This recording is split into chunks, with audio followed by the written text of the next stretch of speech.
Hello, our friends, Evolutionary Energy Arts family. Hello there. So it's kind of moist out here, Yes. but especially after the desert. And so, I know a lot of people are like, "What are you guys doing?" It looks like you're going back and forth and this and that. Well, we knew we didn't want to stay in the desert anymore. I had 2 years in the desert, and that really was enough for me. I'm more of a beach person in normal times. I grew up, half a mile from the water and was used to that for most of my life. And so being in the dry, barren desert, although it felt as safe as can be, with all the floods and hurricanes, tornadoes, lightning, etc., all we did get was pretty damn cold weather and Mhm. some snow. Oh, absolutely. You never know anything was going on if you're in the desert because everything's happening all around you, but nothing really happens there. So safety, very, very safe. Yeah, so we spent, a lot of time in Nevada, which you guys know, and also in New Mexico, Colorado, and Arizona. And we looked at a lot of property out that way. And, relatively for us, because we are self employed, so to speak, and I have been out of the corporate machine for close to 10 years now.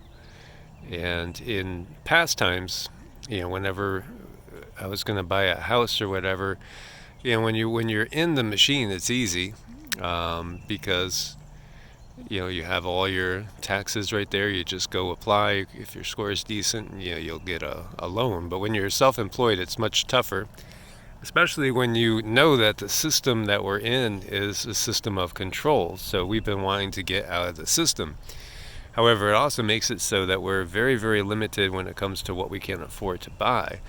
And surprisingly, or maybe not, for you guys that have done some research on real estate, it's kind of amazing how expensive the desert is for what you get. I mean, we did buy some land in Nevada, which we are very grateful that a friend of Cindy's happened to buy the plot right next to it. So Hmm. we're going to end up uh, basically selling it to them. A little bit of a loss, but we had no use for it.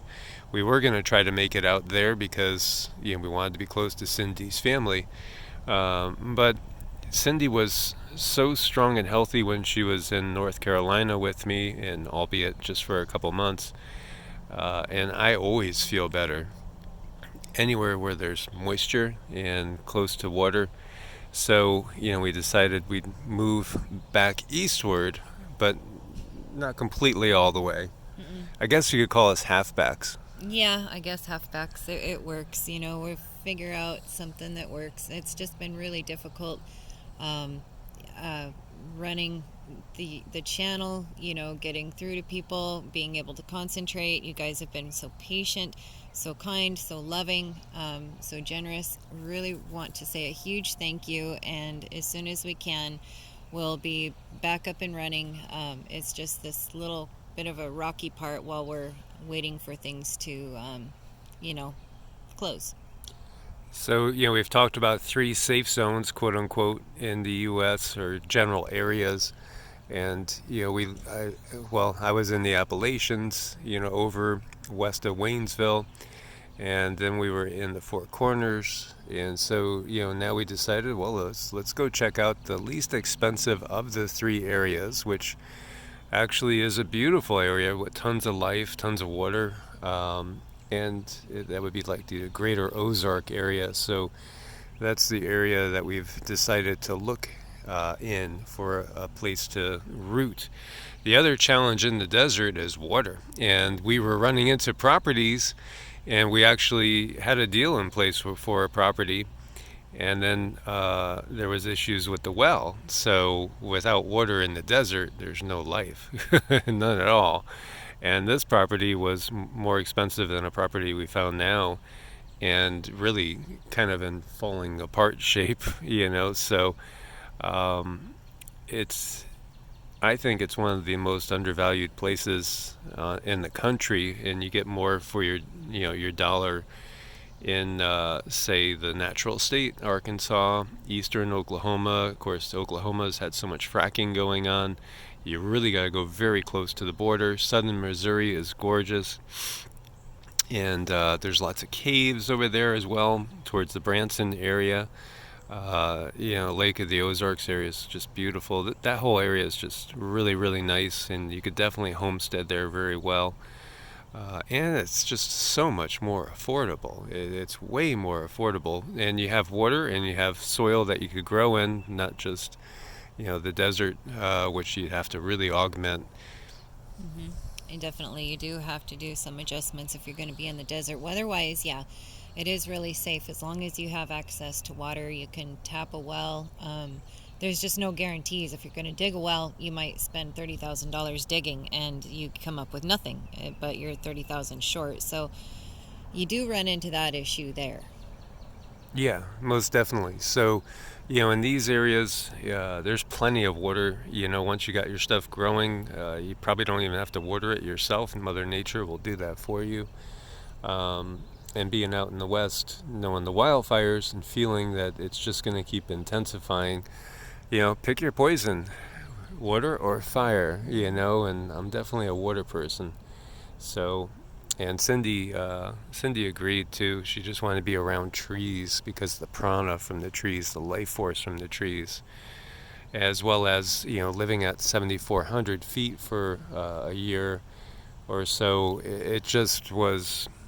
I could notice the lack of oxygen, the lack of chi, and I missed it. And just feels so much better being around the trees and being at a lower altitude than 7,400 feet. Although I still do feel like that would be the place that you might have the easiest time rolling with the punches, so to speak, as long as you didn't get barbecued by the wildfires.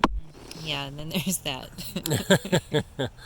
Yeah, most definitely. But we've experienced some stuff since we've been here in the area, and the storms. Which I was used to the severe storms in Florida, South Carolina, Georgia, North Carolina. But boy, the desert is calm. But at the same time, I'll take the life being all around us. Hmm. I love seeing all the different birds and all the different critters. I missed, wondering who's going to come up on the porch tonight. Will it be an opossum, a skunk, a raccoon? Will it be a bear, a wild boar? Who knows what? It's just love being out in nature in this area. There is so much hiking to be done, and there's a lot of cryptid fun to be had. And we do enjoy the cryptid fun because we understand and know that there's different beings out there to be seen and understood and in some ways studied. So that's a lot of fun too.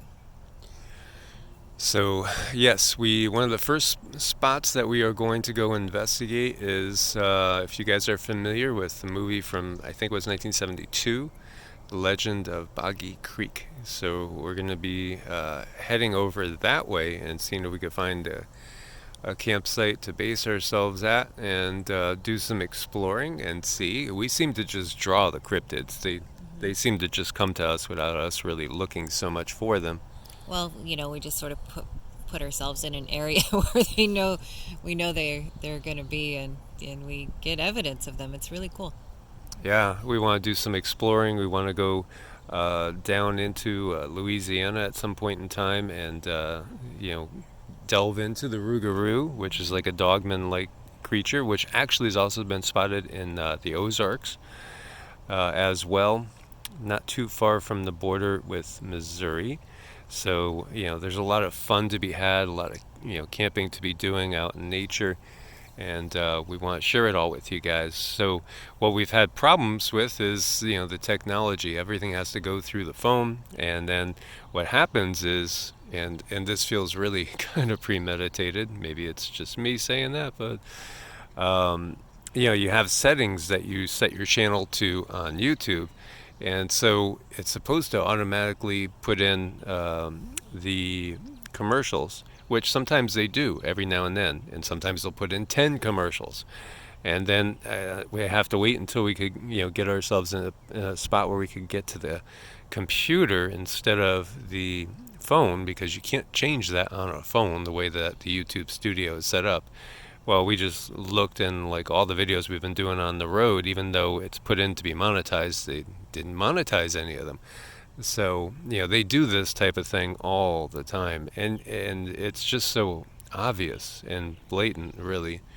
I don't think there's any way you could be sane and know it's not a premeditated thing. Well, yeah, I mean, a lot of times the worst things happen, seems like, when I get channeled information, and we've had them put like in 18 commercials, in something where I've channeled the galactics.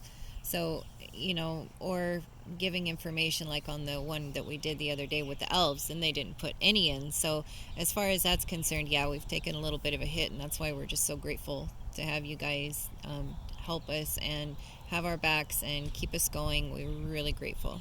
And yesterday, when we were talking and a certain subject was coming up, and all of a sudden the phone said it was overheating, and it was 70 degrees. Mm-hmm. 70 degrees, and it's overheating it. But it did it before in New Mexico when it was like 46 Mm-hmm. degrees out, and we were just talking about a touchy subject in a veiled way. And there it says it overheats, Yeah, sure. This is completely the use of technology for a means to an end. So, I know there was a couple of people that mentioned that, hey, it cut off, and I put a pinned comment at the front, which I know not everybody looks at, all the comments, just saying, that it overheated in 70 degrees when we're talking about a certain subject. So we wanted to share that with you guys and let you guys know about that. And so just wanted to give you a little update on our chaos and our plans. And so we have probably 4 to 6 weeks, hopefully only 4 weeks. And then we'll be hopefully situated in a home, which will be nice. It'll be a nice change. And have a home base, and then we'll be able to really start to do lives again on a regular basis and go into depth and actually, maybe bring a little bit more polish to the channel, so to speak. Indeed. So we're really looking forward to that bit of stability, and we're really grateful you guys are hanging with us. Yeah, so thanks for your support on Ko-Fi and Patreon. Thanks for your patience with us in our ventures, and thanks for being part of the family. And if you guys do need to make an appointment with us, we're still doing the appointments. So just reach out. Evolutionaryenergyarts at Gmail is probably the very easiest. EEARTS at Proton Mail. A lot of people do contact us through the website Evolutionary Energy Arts, which we can't access as easily from the road, but evolutionaryenergyarts at Gmail would probably be the easiest way. Mm-hmm. Absolutely. And God bless and namaste. God bless, guys. Namaste. Zeke and Sassy out.